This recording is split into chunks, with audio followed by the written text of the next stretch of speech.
All right, everybody. So today we have Dr. Greg Potter back on the podcast. Welcome, Greg. Hey Dave, nice to be back.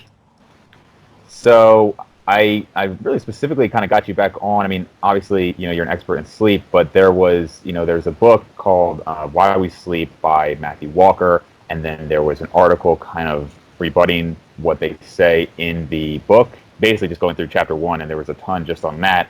Of basically just saying that there were a lot of issues with the book, and so I thought about you right away. So, can you tell people what your background is and why you're going to be able to address these issues?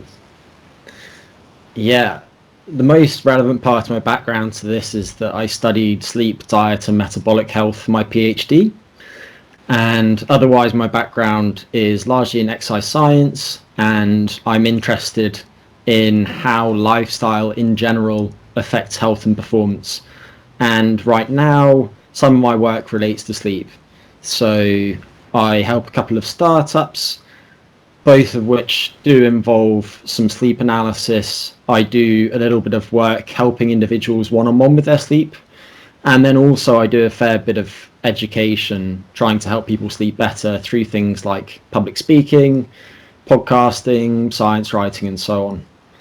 I also, one last thing, help individuals get ready for feats of extreme physical endurance.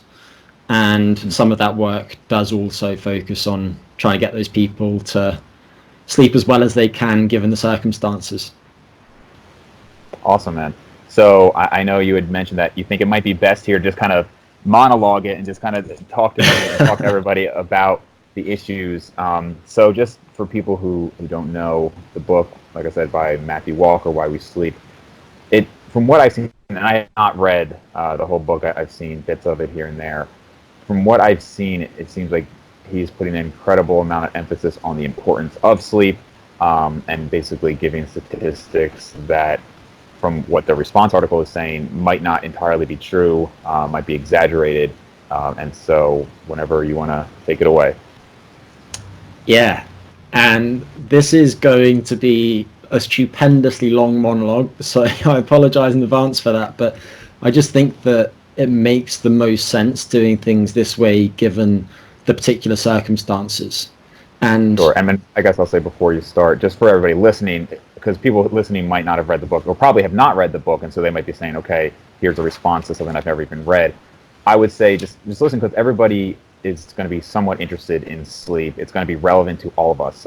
And so I'm sure Greg is going to kind of dive into not only just the book, but obviously the importance, what we should and should not focus on. This is obviously a very fitness-oriented podcast, and so obviously sleep is going to relate to general fitness, performance in the gym, and all of that. And so I think anybody who's interested in fitness is going to be interested in what is being said here. yeah, and depending on time constraints, we can touch on some of that stuff a bit more afterwards. But I'll try and make it clear the two sides of the debate, and I'll also just try and make it interesting because the whole discussion itself is interesting, and we will cover a lot of ground. So if you can tolerate my voice for the next however long, then hopefully some of this will be somewhat entertaining. But I'm just going to start. Boring disclaimer to start. I listened to Matt Walker's book, back in 2017, and I've only read Goozy's article today and have spent about 4 hours on this in total. So don't hate me if I misspeak. And of course, Goozy and Walker themselves are probably better placed to have this discussion than I am. I don't know either of them. I haven't met them. I know various people who do know Walker.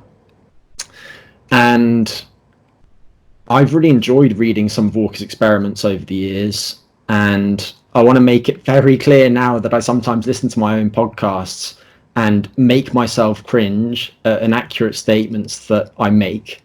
So I'm not pretending to be infallible by any means.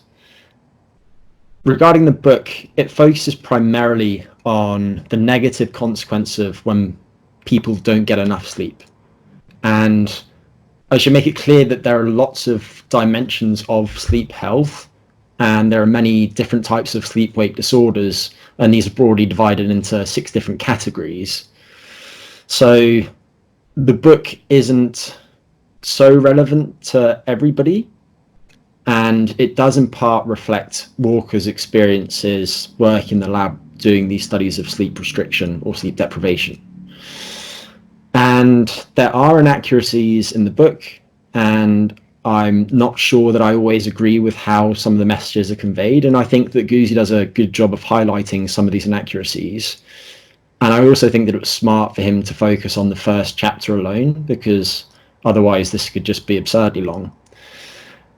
And with that said, I also think that Walker's done a massive amount to raise public awareness of the importance of sleep, and that's something that we should bear in mind.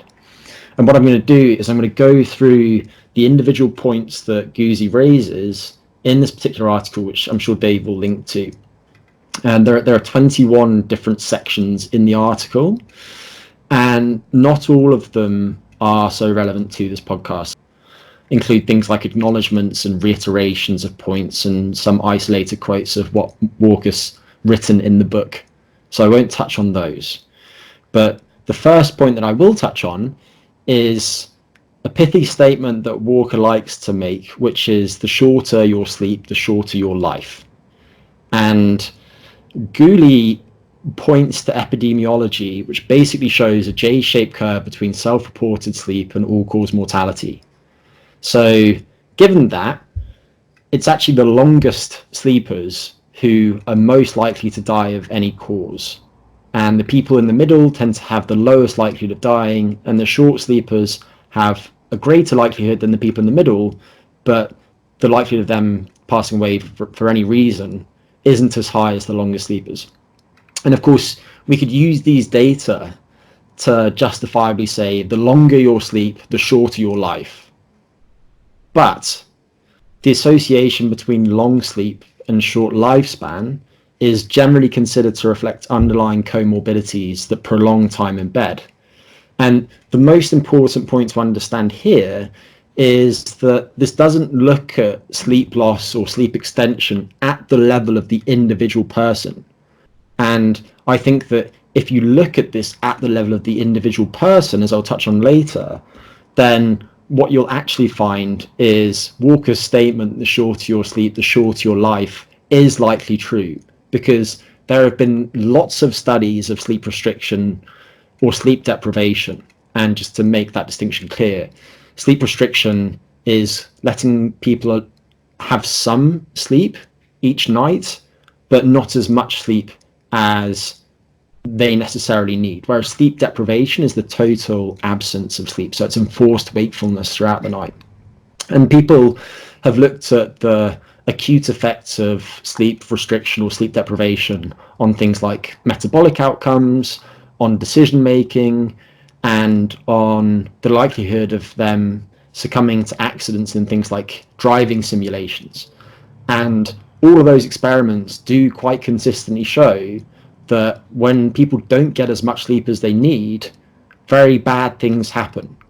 So while we can speak about this at the level of the population, the point that I would like to drill home is that if you're not getting as much sleep as you need, so if, for example, you're waking up to an alarm clock, then various things do take place which over time are likely to lead to deterioration in your health. Okay, section 1.1 is about cancer. And Guzzi suggests that the epidemiology doesn't generally show a strong relationship between sleep duration and risk of cancer. And I agree with that. But again, it does depend on the specifics. Of course, cancers are enormously heterogeneous.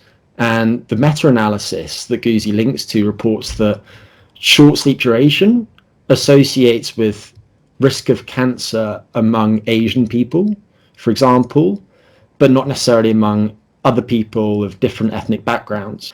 And the analysis also reported that long sleep associates with increased risk of colorectal cancer specifically, but not necessarily other cancers.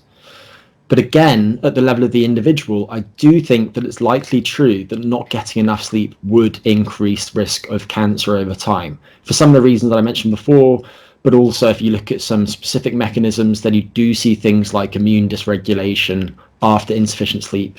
The epidemiological data has very large limitations, and I, of course, would agree with that. But with that said, all study designs have limitations. In recent years, there's been a movement away from traditional randomized controlled trials, for example, and epidemiological data can still, of course, be very useful. So think, for example, of the case of cigarette consumption and all-cause mortality. It wouldn't have been ethical to have experiments in which you randomize people into cigarette smoking and others into non-smoking. And over time, the epidemiology very clearly showed that people who smoke are at increased risk of dying.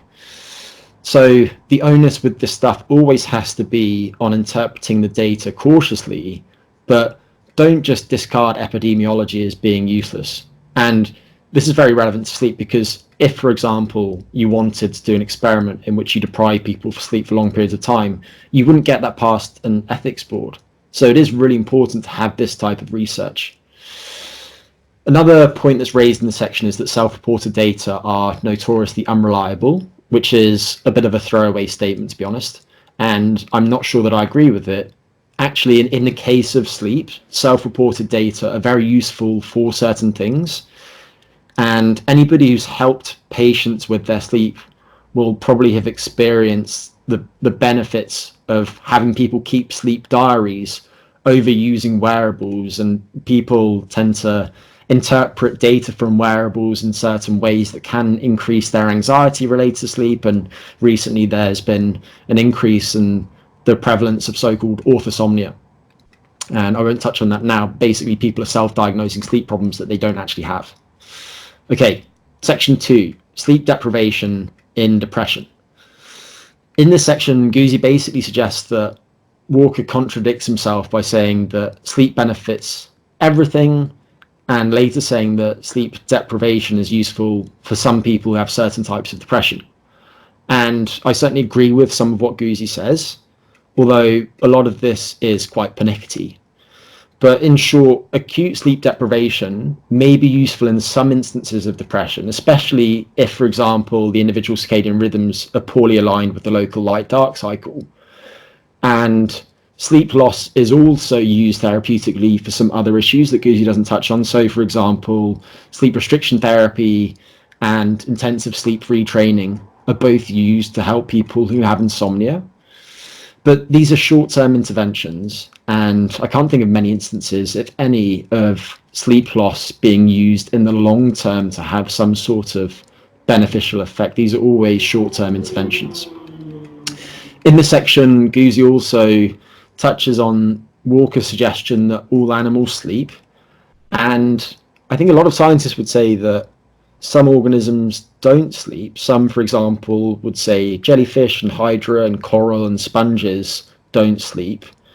But recent work has shown that even jellyfish have sleep-like behavior. So during the nighttime, for example, they're relatively behaviorally quiescent and they're not as responsive to disruptive stimuli. Much of this, I think, comes down to how we define sleep. And personally, I haven't decided whether I think all animals sleep. And we're limited by the definitions that we use. The commonly cited definition is by Mary Cascaden and Bill Dement, and that's just one definition. So I think this is largely semantic, and it's not terribly relevant to many of the people reading the book. It's just an academic point. Point number 3, a lack of sleep won't kill you. This is Guzzi's assertion, and I agree with the assertion. And one thing that Walker cites is the idea that adults who have fatal familial insomnia, which is this prion disease that has its onset in middle age and over time leads to sleep loss, after a short period of time, perhaps something like 18 months or so, these people end up passing away prematurely. And Walker cites this as clearly showing that sleep loss kills people prematurely. But of course, this isn't just about sleep loss, and this particular disease affects all organs and brain cells. And as I mentioned, there are lots of ethical problems with enforcing chronic sleep loss in humans, And I think that the most relevant thing here, which Guzi doesn't mention, is studies of insomnia and whether people who have insomnia are at increased risk of dying from any cause in the long term. And there's been a meta-analysis on this recently published by Chinese researchers. And they looked at data on about 1.6 million people who were followed up for about 10 and a half years on average. And specifically, they found that people who report difficulty falling asleep or people who report non-restorative sleep are at an increased risk of dying from any cause, although the hazard ratios aren't that high.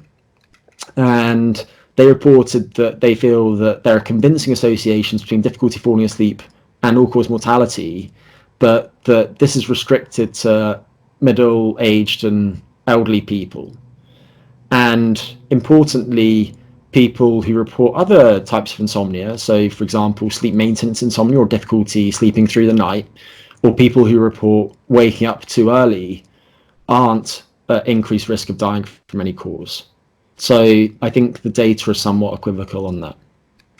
Point number 4, the World Health Organization, supposedly according to Walker, has declared a sleep loss epidemic worldwide. And this just simply never happened. As far as I can tell, this is completely fabricated. And again, some of this discussion is semantic. For example, I just think that the word epidemic is a terrible word choice. And it is sometimes difficult to estimate sleep duration in many instances.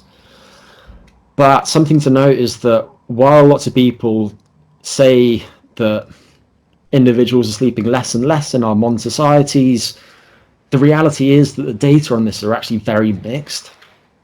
So, for example, it seems that sleep duration among adolescents has probably decreased in recent years, but findings on adults are much less conclusive. They vary internationally, of course, and sometimes people report people sleeping longer now than they used to, and in other instances they report people not sleeping as long, depending on the location that you're looking at. And Walker is based in the States. He's British, but he's at UC Berkeley, and he therefore probably focused on studies of American people. And interestingly, David Dinges, who is surely one of the world's great sleep researchers, he's at the University of Pennsylvania, did an analysis last year of the American Time Use Survey data. And basically what this survey does is it takes people who are representative of American adults aged 15 years and older, and this has been going on since 2003, and the people report what they do on a minute-by-minute basis during a 24-hour period. And what Dinges did was he looked at the data collected between 2003 and 2016, so we're speaking about more than 180,000 people. And interestingly, at the same time, looked at Google Trends for monthly searches on the word sleep in the US at roughly the same time, and looked at academic publications on sleep duration, sleep time, short sleep, and long sleep in the same time too. And basically what Dinges found was that during this period of time, self-reported sleep duration increased by about 1.4 minutes per 24 hours per year on weekdays, and on weekends it increased by about 0.8 minutes per 24 hours per year. So over time, that difference would translate to American adults getting about 83 hours more sleep per year just on weekdays. And sleep duration reportedly increased across survey years in employed people and retired people, full-time high school students, and university students too. So this isn't isolated to one particular group of people.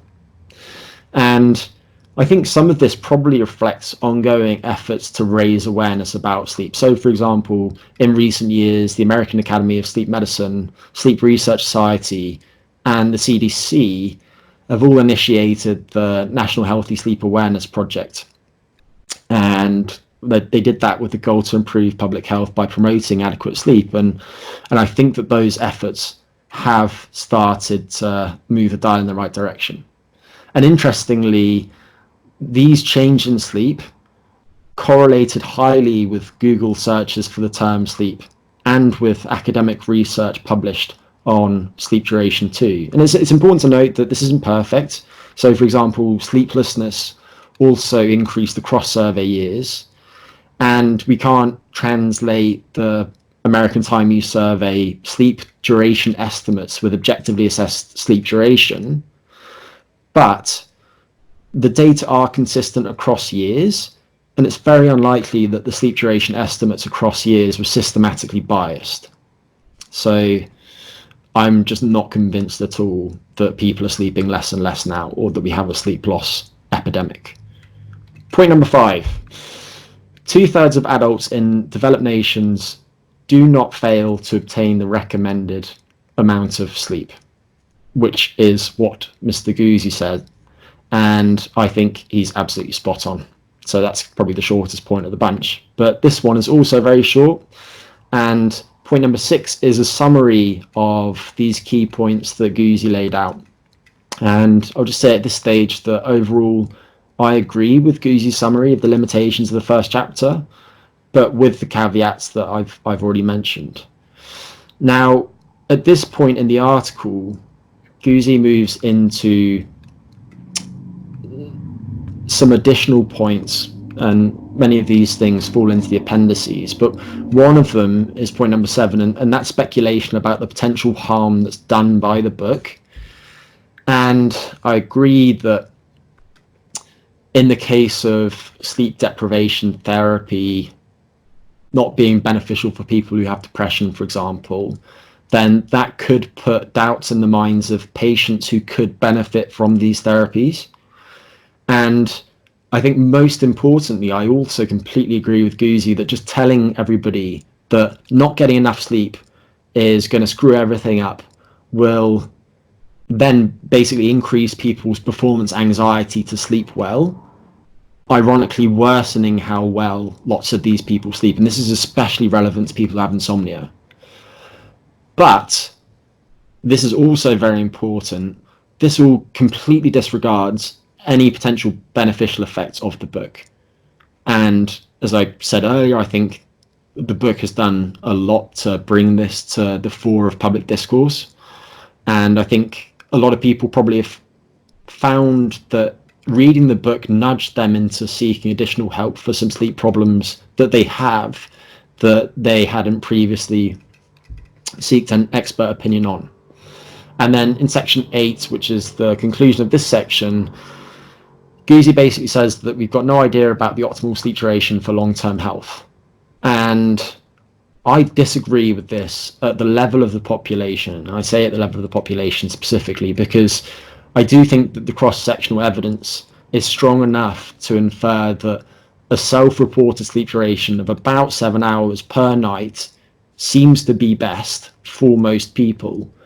But I do agree with Guzzi about this at the level of the individual, because there are legitimately short sleepers and long sleepers, and the reality is that how much sleep each of us needs is quite dynamic. So, for example, if you live at a relatively high latitude, then you'll probably find that during the long nights of the winter, you sleep substantially longer than you do during the short nights of the summer. And you'll probably find also that how much sleep you need varies depending on things like how much exercise you're doing. Okay, so I can skip through the next points I mentioned earlier and move to point number 12. And in this, Guzzi makes the claim that people who sleep just 6 hours a night might actually have the lowest risk of dying from any cause. And the reason that he makes this claim is that when people report sleeping for 7 hours a night, they may actually be sleeping about 6 hours. And I do agree that that's likely true in some instances, but I do think that this is a bit misleading too. So in this instance, Guzzi cites a study of US adults, and the study compares self-reported sleep duration to sleep which has been assessed objectively, and I say objectively using quotation marks, using actimetry. And actimetry typically is just measuring people's movement during the night by way of a wrist-worn device. And this study is more than a decade old, so the devices that they used back then are cruder than the devices that people would use nowadays. And actimetry has its own limitations, so even though this is objective, it's not perfect by any means. But with that said, it generally gives pretty good estimates of sleep duration, which probably are better than most people's self-reports of sleep duration. And it does seem that most people slightly overestimate their sleep. But the study that he cites is, of course, of a single adult population, and there are plenty of people who actually underreport their sleep. So just as one example of this, in insomnia, it's common for people to experience something called sleep state misperception, where they think they're awake, but if you measure them using polysomnography, which is the gold standard way of assessing sleep, then objectively they are asleep. Point number 14 is another semantic one, and I do think that it's worth raising this, but basically Guzzi raised the question of whether the book is supposed to be a popular science book or an academic publication. And the reason this is potentially problematic is that some scientists, and this includes Matthew Walker, have been citing the book in their academic research. And I completely agree that citing second-hand references in this way is a bit sloppy academically. And in the second part of point 14, I think Guzzi is sharp in pointing out that the numbers that Walker cites often aren't referenced. And in this particular instance, Guzzi makes a point about Walker stating that medical residents make 400 to 600% fewer medical errors to begin with. So specifically, the quote is, reducing a positive number by 100% brings it to zero. According to Walker, residents who are limited to no more than a 16-hour shift with at least an 8-hour rest opportunity before the next shift make a negative number of mistakes. So this to me is a little bit tricky, because the way that Walker wrote the statement actually makes it hard to parse what he means, to be honest. And then in section 14.3, Guzzi points out that Walker has basically double published recently. And what I mean by that is that sometimes naughty scientists will publish the same study twice in different journals. And Walker wrote 2 opinion pieces. I think one of them was in Neuron and one of them was in The Lancet. And they were, to be honest, egregiously similar to each other. So I think Guzzi's point is fair. It's a bit embarrassing, but it probably is fair. Section 15 is common objections to Guzzi's article. So one of them is, don't many people get 8 to 9 hours of sleep when they don't restrict their sleep? And Guzzi, I think, in this instance makes what's really a not very constructive analogy to infer that it's possible that if people restrict their sleep, they might live longer. So specifically, Guzzi says, when people don't restrict their food eating, many of them start eating more than they need and become obese, meaning that simply allowing ourselves to get as much food as we want likely isn't the healthiest choice. My guess is that the same is likely true for sleep.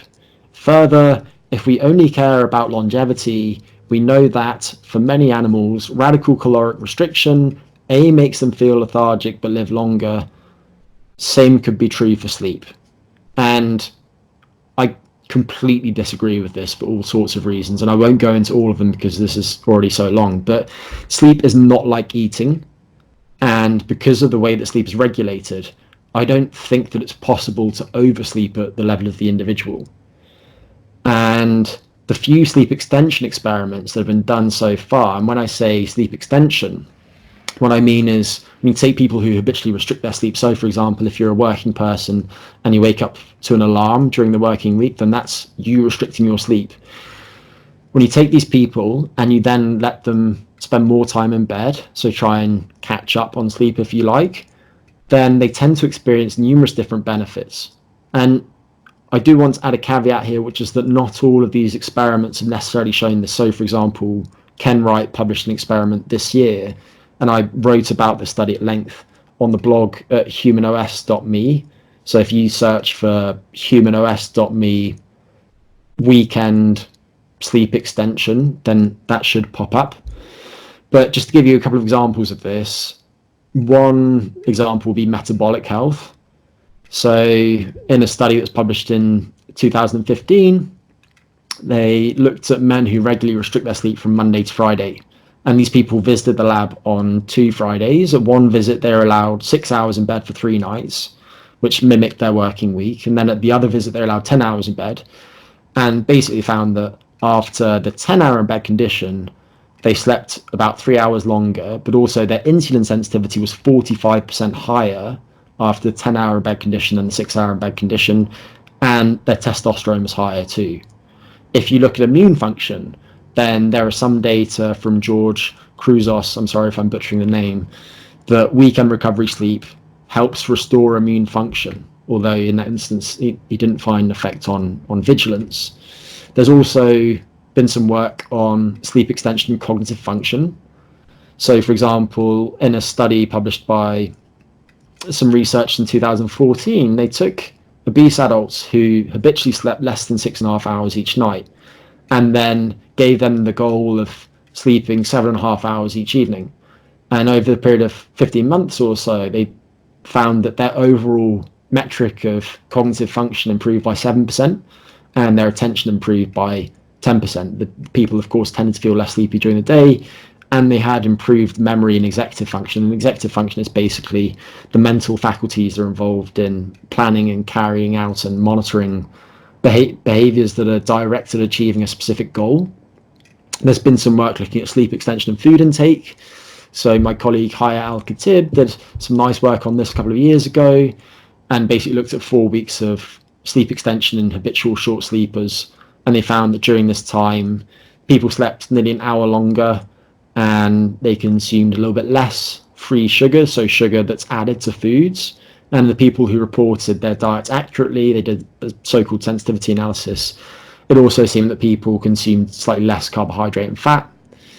And then Ezra Tassali has done some work looking at appetite and the desire for sweet and salty foods in young adults, finding that when these people extend their bedtimes for a couple of weeks, they experience a 14% reduction in appetite and 62% reduction in desire for those types of very tasty foods.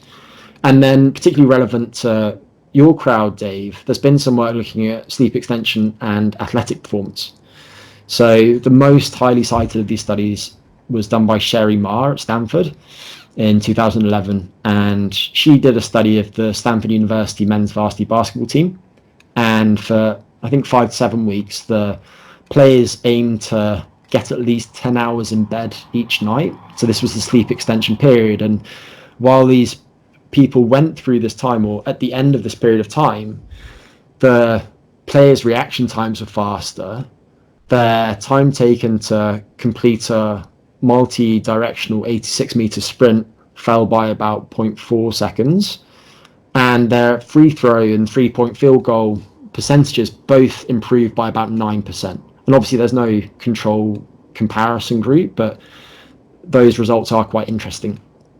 And then this year, Spencer Roberts from Deakin University has done some nice work looking at what happens when you take endurance athletes and you put them through sleep restriction versus sleep extension.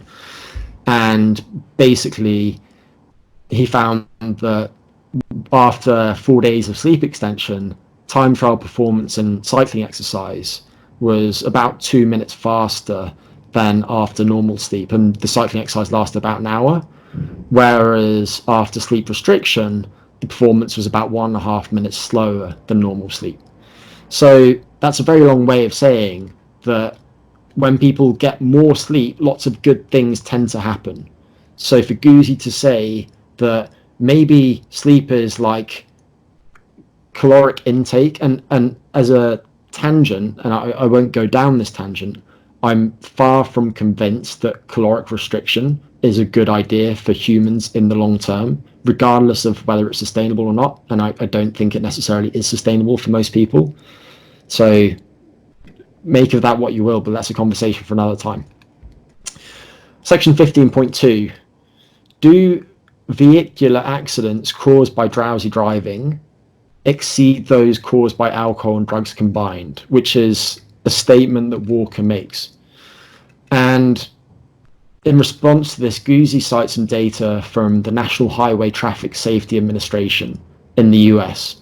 And it seems, based on these data, that more traffic accidents may be caused by drinking alone than by sleep loss. So that's not including drinking and taking other recreational drugs.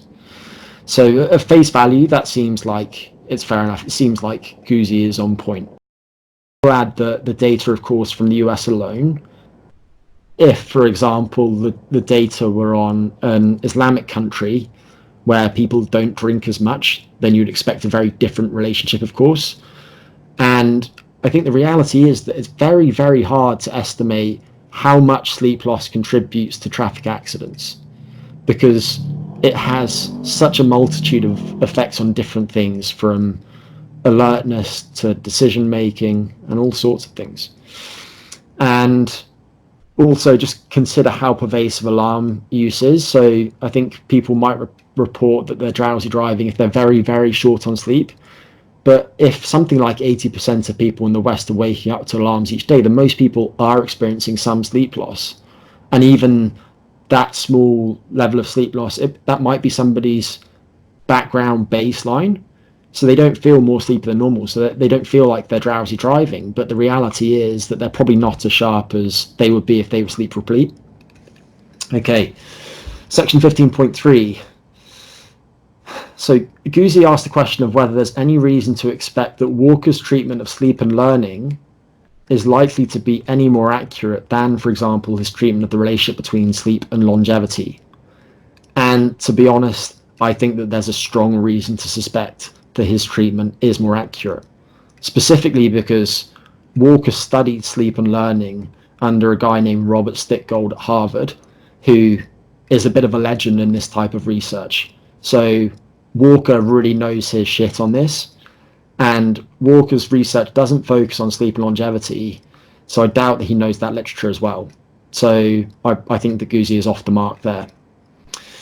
Point number 16 is Guzzi's personal experience with sleep, and he states, I converged on a formula of sleeping 4 to 5 hours per night, and that's 4-2-5, and then doing as many 20 to 30 minute naps as I need during the day, usually 1 to 2 naps. What I'll say in response to this is that even if that works for Guzzi, and I doubt that it's optimal for many aspects of his biology, although I know that he mentioned some cognitive measures, then I think it's silly including this in this particular article, and I really hope that he's not suggesting that people try this, because again, based on what we know from sleep restriction experiments, this is simply a bad idea. And based on this post, I wouldn't personally go running to Guzzi for tips about how to sleep better, and we can touch on some other resources that you guys can use to find out more about how to improve your sleep later on. Point number 17 is about the so-called concrete harm done by the book, and Guzzi lists a series of anecdotes as evidence of the harm done by the book. These are anecdotes, so how this is concrete evidence, I have absolutely no idea. Point number 18, Guzzi's pick of the single most absurd paragraph in the book is a paragraph in which Walker doesn't cite 2 studies that Walker mentions, and that is poor form. And Guzzi then goes on to guess the ones that Walker chose, and I think he's probably right in guessing the ones that he picked. And again, some of the criticisms are semantic, but I think they are on point. But let's be honest, this isn't really that egregious. It's just wrong, but it's not that egregious. Point number 19 is about sleep and testosterone. And this point isn't actually about the book specifically. It's about talks that Walker has given at Google and TED, and I suspect that many of you have seen the TED talk. But Walker claims, and I'm quoting here, men who sleep 5 hours a night have significantly smaller testicles than those who sleep 8 hours or more, and that men who routinely sleep just 4 to 5 hours a night will have a level of testosterone which is that of someone 10 years their senior. And Guzzi can't find much data to support these claims, but he does mention a study published by Peter Liu last year, and he says that the study doesn't support what Walker claims, but to be clear, the study did report that sleep duration may be positively correlated with testosterone in men, possibly with a somewhat inverted U shape. So it could be that people who report intermediate sleep durations have the highest testosterone. But Guzzi just doesn't mention that for some reason. And my take is that I really don't know which data Walker is citing here. And I think that this is really an oratory trick on his part to gain people's attention. If you're giving a public talk and you start your talk by saying, if you don't get enough sleep, you're going to have tiny balls, then people's ears will probably perk up. But based on what I've seen, there does seem to be some evidence that insufficient sleep reduces testosterone.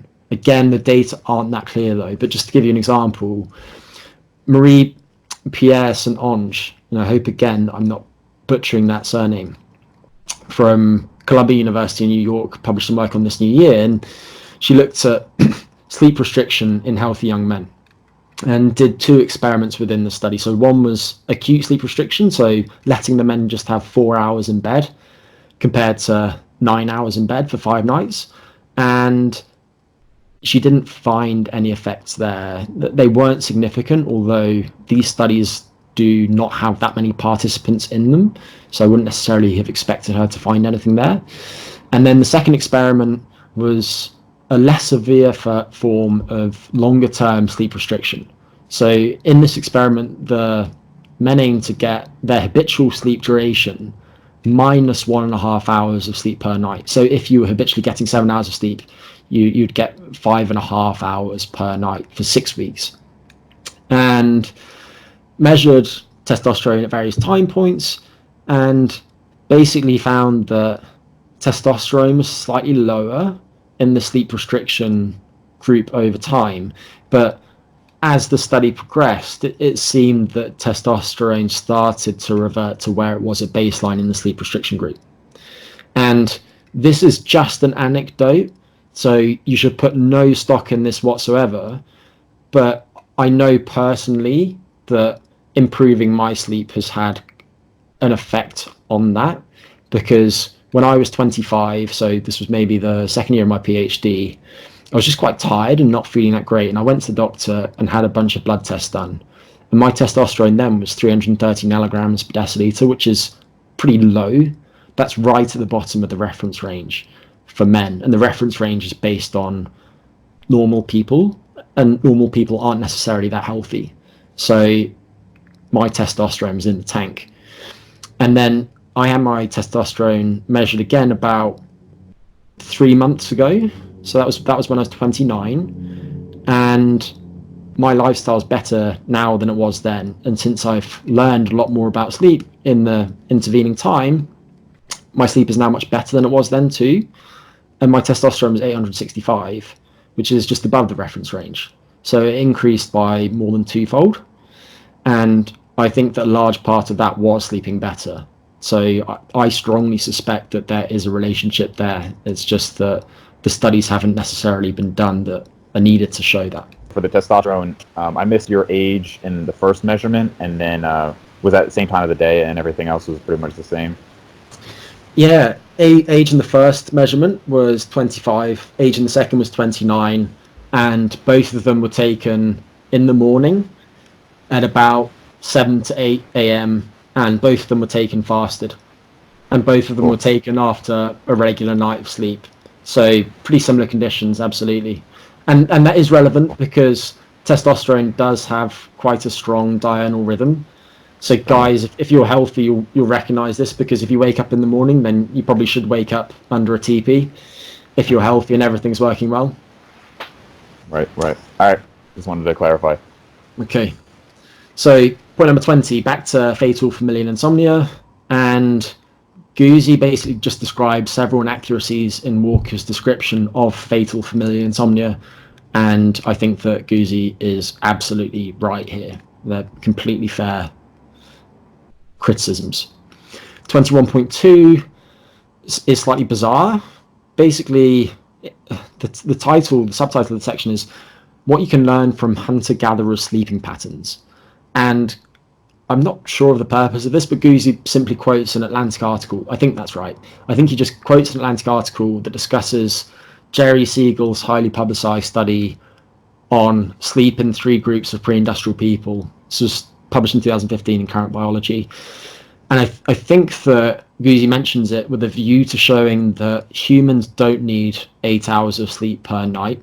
And basically, Siegel's group reported that in these 3 different groups, the people slept about 5.7 to 7.1 hours per night on average. And people began sleeping well after dusk, which is what I would expect. And they didn't seem to nap much. And my perspective here is that Siegel's a rock star in sleep research. His work is great. And it was a good study. It wasn't a perfect study. And there was a rebuttal published in response to it by Horatio de la Iglesia in Current Biology, which is worth reading. It's a really interesting back and forth, actually. But just to mention a couple of things. First, they used actimetry to assess sleep, and actimetry is, again, using those Fitbit-like wrist-worn devices. And actimetry just isn't very good at detecting naps. So they probably wouldn't have picked up on naps regardless. So I wouldn't put much stock in that. And then the other thing that I mentioned is that Ken Wright has done some camping experiments which might be more relevant to this particular discussion.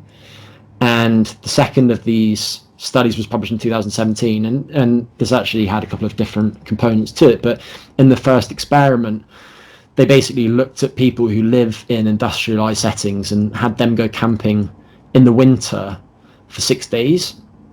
And they found that after that period of time, the time at which their bodies synthesized a significant amount of melatonin, so-called dim light melatonin onset, and the time at which they fell asleep were both about 2.5 hours earlier after they went camping. And the melatonin offset time and sleep offset time were quite similar. So after 6 days of camping, in these environments in which people aren't exposed to artificial light, for example, the people were sleeping 2 hours and 20 minutes longer after just 6 days. And interestingly, sleep duration increased across days.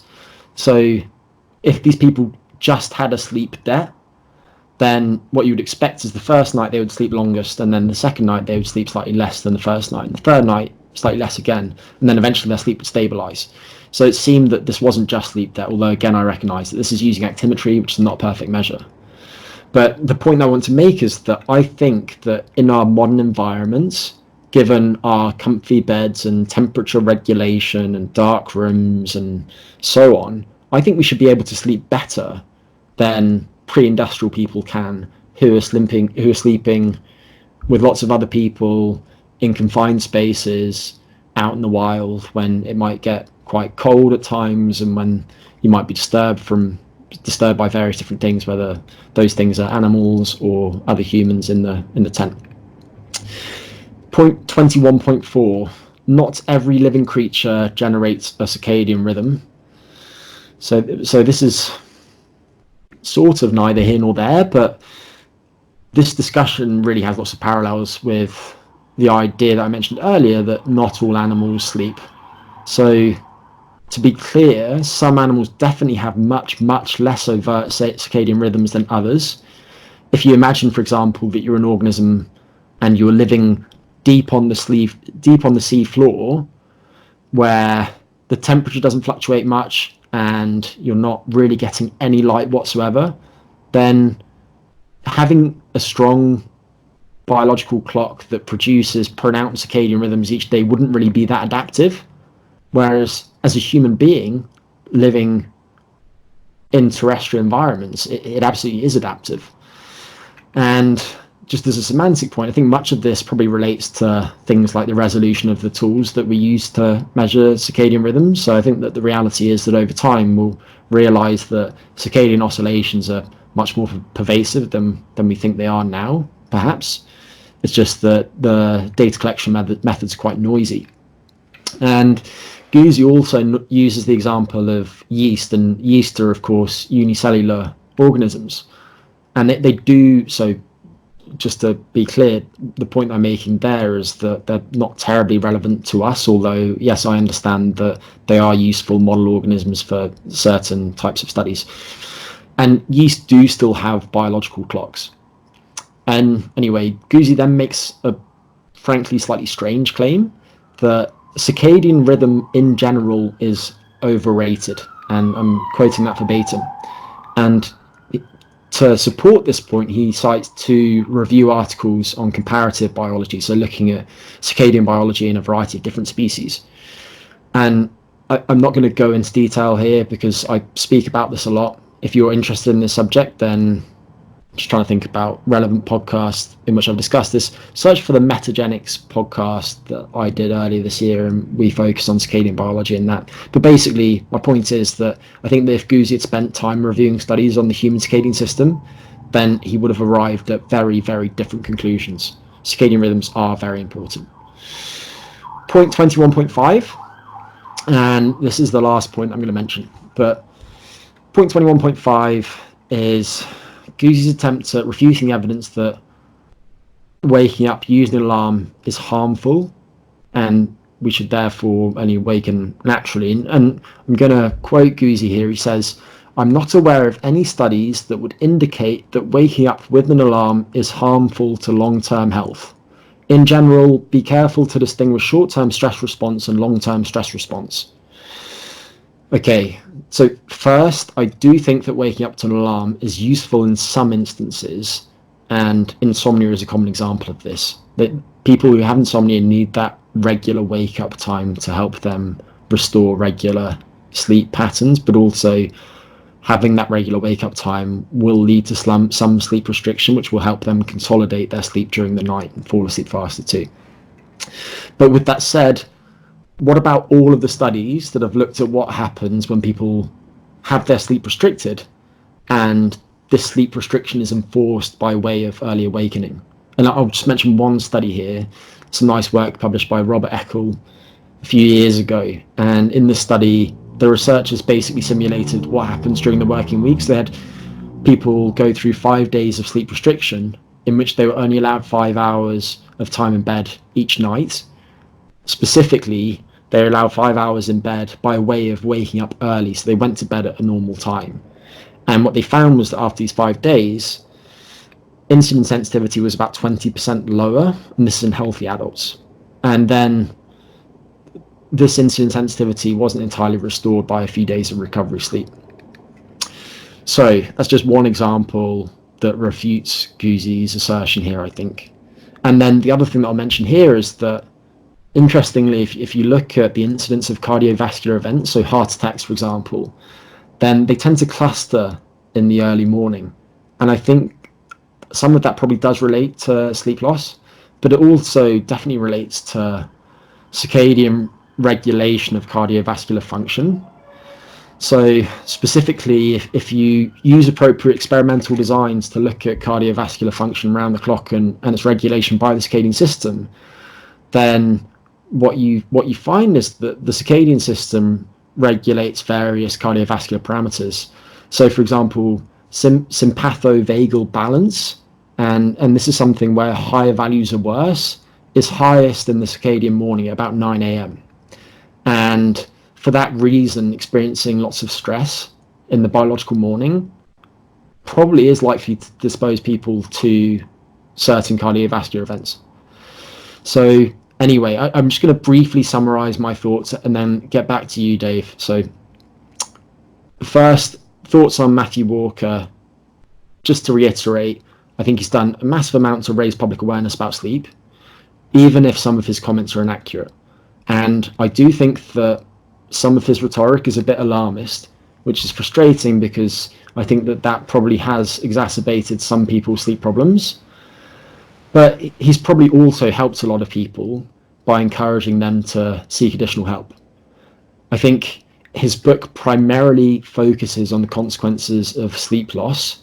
And if I had a wand, which is very apt given my surname is Potter, I guess, If I had a wand and I could change the book, then I'd prefer to have seen a book that gave a better rounded, accurate and engaging account of the multiple dimensions of sleep health. So it's not just sleep duration that's important, but other things like sleep efficiency and sleep timing and sleep quality, and that includes how well you feel you sleep, as well as daytime function and variability in some of these different parameters, are all critical to health.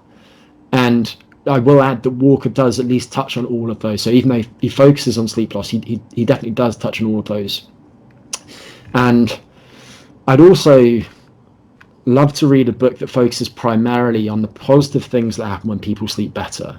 Because again, if you just tell people poor sleep screws everything up, then you're probably not helping people sleep better. But again, just to be clear, Walker does sometimes speak about the positive effects of sleeping better. So I don't want to misrepresent him by any means. And then regarding Guzzi, what I'd say is that I think it's really nice to see somebody take the time to unpack some of the errors in the book. And Guzzi mentioned how many hours he spent on this particular blog post, and I can't remember the number, but I think it's north of 100. So kudos to him for that. And there are indeed lots of errors in the book and some instances of cherry picking the book. So well done to him for picking that out. And just to be clear, I spent, I think, 4 hours today reading this post and then making notes on the post. So, and I also listened to Walker's book when it first came out. So this stuff is not at the fore of my mind. So I'm sorry if any of this is inaccurate, but this is just the best that I can do given the time constraints. Anyway, back to Guzzi. I think that he did a good job of highlighting some of the errors in the book, and I think that his analysis of the main limitations of chapter 1 is generally fair. But I also think that he disregards the quite likely possibility that the book has done some good. And I also think that some of his comments reflect a lack of familiarity with research on sleep and chronobiology in general. And as an example of that, there's not much good guidance for people who wish to sleep better. And again, I'm sorry, this isn't about me, but just to be very clear, I am prone to lots of the communication errors that I've mentioned. So I just want to be perfectly clear that I'm a complete moron at times, and this isn't meant to be a personal slight on either Walker or Guzzi. Okay, longest monologue ever. Dave, I've got a few minutes. What do you want to jump in with? Yeah, no, that was great, man. I do appreciate the time that you gave here to talk about all that, as well as the 4 hours you did reading the article and going over all of that. I'm sure everybody listening appreciates it too. I agree with that's certainly, I didn't know any of like the details that you were going to go into, but the general idea I think we're on the same page there, where it seemed like I think Walker's message is probably good. I think if it's getting more people to sleep and realize the importance of adequate sleep, that's great. I think that there were probably things he said that might have been inaccurate or maybe embellished. And then other times with Guzzi, with what he was saying, there was that one article or the one paragraph where you said that he had pointed out if this is like the most egregious in the book. And when I saw that, I was like, this isn't that bad. I mean, it's not, it wasn't the best way for Walker to go about it. But if you're saying that this is the worst in the entire book, it wasn't completely egregious. I still think on the whole, it's a good message, of course, the importance of sleep. I think a lot of people are sleep deprived, but you also don't want to, fearmonger and cause people to freak out. Or, as you mentioned, with some of these devices, people are looking at all their data, or they're reading all these books, and they're starting to have anxiety over potentially having insomnia and causing a problem when there really wasn't one to begin with. Yeah. Well said. So I just wanted to clarify, one or two things. You said some people are long sleepers, some people are short sleepers. I think some people might hear that and think, oh man, some people are okay with 3 hours and some people need 11 hours. I think the range is obviously a lot smaller than that. So how would you define a short and long sleeper? I would probably define a short sleeper, and when I say short sleeper, I'm speaking specifically about a genetically short sleeper, as somebody who needs less than 7 hours per night. Because I do think that the National Sleep Foundation guidelines of 7 to 9 hours per night for 18 to 64-year-old adults are relevant to most people. And I alluded to the fact that we do know something about genetically short sleepers now. So a decade ago, there was a mutation identified in a gene named DEC2, which is a negative regulator of the circadian clock in the cells in our bodies, who have very short sleep. And basically these people go to bed at typical times compared to most people, but then they wake up quite early. And on average, these people need something like 6 hours and 15 minutes of sleep per night. But back then, these were the shorter sleepers that we knew of. And if they still need 6 hours and 15 minutes of sleep per night, then that's probably substantially less than what most people, that's probably substantially more sleep than what most people would have expected the shorter sleepers to get. And then just this year, the same research group has identified another mutation, which is in the beta-1 adrenergic receptor, that leads to another short sleep phenotype. And people who carry this particular mutation they sleep about 5.7 hours per night on average. So what's that, 5 hours and 42 minutes? So yes, there are short sleepers out there, and it is possible that some of these short sleepers also cope better with sleep loss than the rest of us. And there are quite big differences between people in how well they cope with sleep loss. So if you look at attention, for example, then it seems that perhaps something like a third of people aren't that negatively affected by sleep loss, whereas a third of people are crippled, and then the middle of the bell curve falls somewhere in between. But it's possible that some of the short sleepers, so the people who carry that rare variant of DEC2, for example, cope better with sleep loss. But for most people, if you're regularly waking up to an alarm clock and maybe going to bed later than you would like because you're on your phone late at night or doing whatever it might be, then you probably are suffering some negative consequences as a result of that. And again, just to go back to the point that I made in my long diatribe, the point is that if you can go through a period of time in which you then extend your sleep, which could be, for example, a period of time in which you don't wake up to an alarm clock while you're on vacation. It could be by shifting your body's clock earlier, which will help you go to bed earlier and then therefore prolong your time in bed. Then you probably will experience a bunch of benefits. Awesome. And then the last thing I just wanted to clarify for the listeners, you mentioned how people who exercise regularly, that can affect sleep. I think some people might think, oh, well, I'm exercising more, I'm going to need more sleep to recover. Other people might think, well, I'm exercising, I'm in a steady routine, I'm healthier, I need less sleep. So generally speaking, people who exercise need more or less sleep. Yeah, there's been some nice work on this. So there's a lady named Maria Credlow, who a few years ago did a meta-analysis on the effects of exercise on sleep.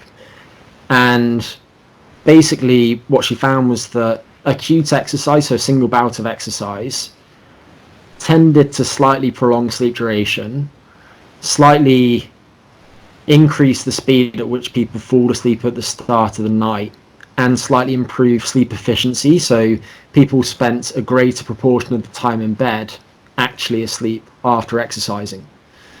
And then she also looked at regular exercise, so not an individual bout of exercise, but just what happens when people regularly engage in physical activity, and again found some small beneficial effects. So people slept slightly longer and slightly more efficiently, and perhaps they fell asleep slightly faster too, and they also felt like they slept better.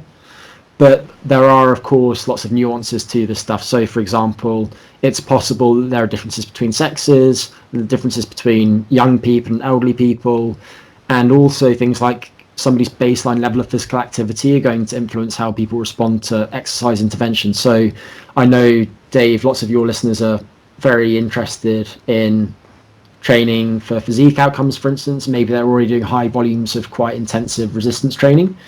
Then for them, adding additional exercise on top of that might actually impair their sleep.